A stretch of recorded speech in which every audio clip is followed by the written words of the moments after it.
Je suis venu présenter, on va dire, le résultat donc, de ce travail qui a duré 3 ans sur les cultures dédiées à la biomasse et surtout sur les plantes qu'on pourrait appeler agricoles, c'est-à-dire tout ce qui n'est pas à base de bois. Donc on a évalué une dizaine d'espèces différentes pendant 3 ans. Sur un réseau d'une cinquantaine de sites. Dans le panel de plantes qu'on a étudié, on a un certain nombre de plantes qui sont connues, comme le maïs, le triticale, qui sont utilisés donc, pour une production de grains essentiellement, mais voire de fourrage pour le maïs. La fétuque et la luzerne qui sont des fourragères, donc qui sont bien connues pour la production fourragère. Et on avait d'autres plantes un peu moins connues qui sont le sorgho-fibre, mais qui est connu par ailleurs pour la production de grains, même si les plantes sont un peu différentes. Et on avait surtout des plantes un peu nouvelles.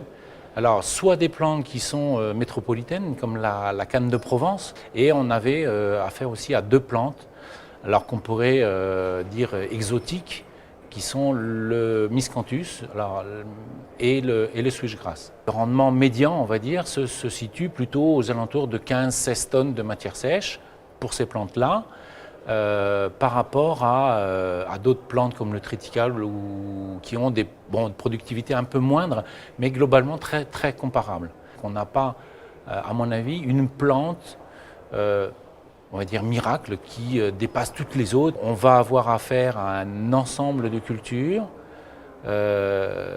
qui, selon les lieux et les régions, il y en a une qui va être devant dans un lieu et dans un autre lieu, ça sera une autre, et qu'il faudra pouvoir jouer sur la complémentarité de ces espèces en termes de production, mais non seulement en termes de production, aussi en termes de date de mise à disposition de la biomasse, on va dire date de récolte, la date à laquelle on peut récolter ces espèces, sachant qu'on sait que les industriels, eux, veulent avoir un approvisionnement continu de leurs usines. Si on fait de la culture de biomasse, il ne faut pas que ça vienne en concurrence de la production alimentaire, et donc on va plutôt mettre ces plantes sur des parcelles où on voit les gens ils font plus de blé, c'était parti en jachère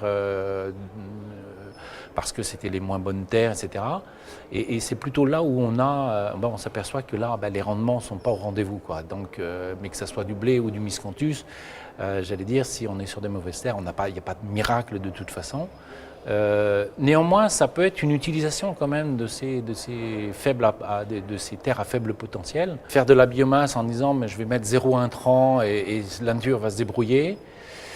On a en particulier pour le triticale, je pense que le protocole qu'on avait établi mélangeait un peu les deux objectifs, recherche de potentialité et production avec limitation des intrants. Et donc le résultat que l'on a pu avoir est un peu décevant parce qu'on était un peu entre les deux. Et donc c'est bien de mesurer l'intérêt d'une culture sous intrants limités par rapport à ce qu'elle pourrait donner en ayant optimisé, on va dire, la conduite de la culture.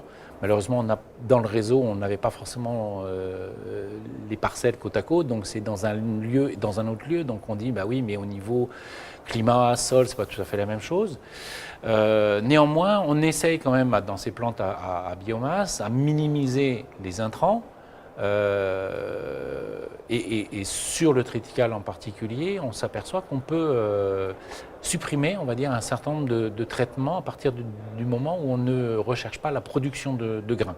En termes de fertilisation N, P et K, on a beaucoup de restitution pour le miscanthus et un peu moins pour le switchgrass, mais beaucoup de restitution par les feuilles, les chutes de feuilles au cours de l'hiver.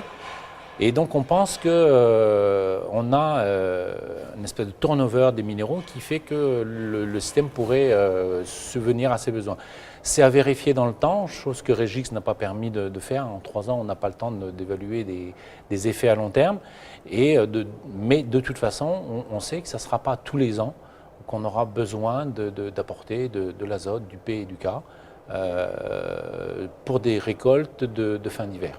Pour le miscanthus et le switchgrass, en fait, actuellement, les gens pensent à une utilisation plus comment dire, chaudières. Donc on va brûler ça dans des chaudières, donc on se dirige vers un produit sec. Et donc le produit sec, on l'obtient en fin d'hiver, fin février, début mars, où on est 70-80% de matière sèche, donc on sait que ça va être brûlé dans une chaudière. Lorsqu'on s'intéresse à d'autres process de transformation de la biomasse, on pourrait éventuellement avoir des récoltes, on va dire, à début d'automne, septembre, octobre, avec des produits qui sont verts, entre guillemets, ils sont 40% de matière sèche,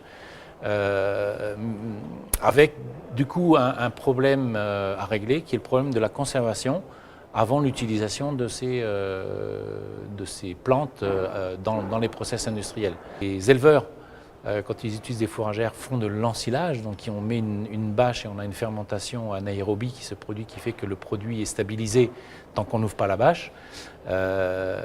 Donc il faut après voir l'impact que ça peut avoir sur les process. Donc ça c'est la première chose. L'autre impact qu'il faut mesurer, c'est si je récolte plus tôt, donc j'ai une production beaucoup plus importante, ça veut dire que je vais exporter aussi quasiment tout, y compris les feuilles. Et donc derrière se posent les questions de fertilisation minérale, d'azote, de P, de K, qui sera sans doute pas la même, puisque là on n'a pas un retour au sol via les feuilles ou dans les rhizomes. Et que aussi on aura sans doute un impact où comme on n'a pas de retour de feuilles, on n'a pas un mulch qui se crée, qui étouffe les mauvaises herbes. Ces plantes-là, nécessairement, vont rentrer en rotation avec des cultures classiques.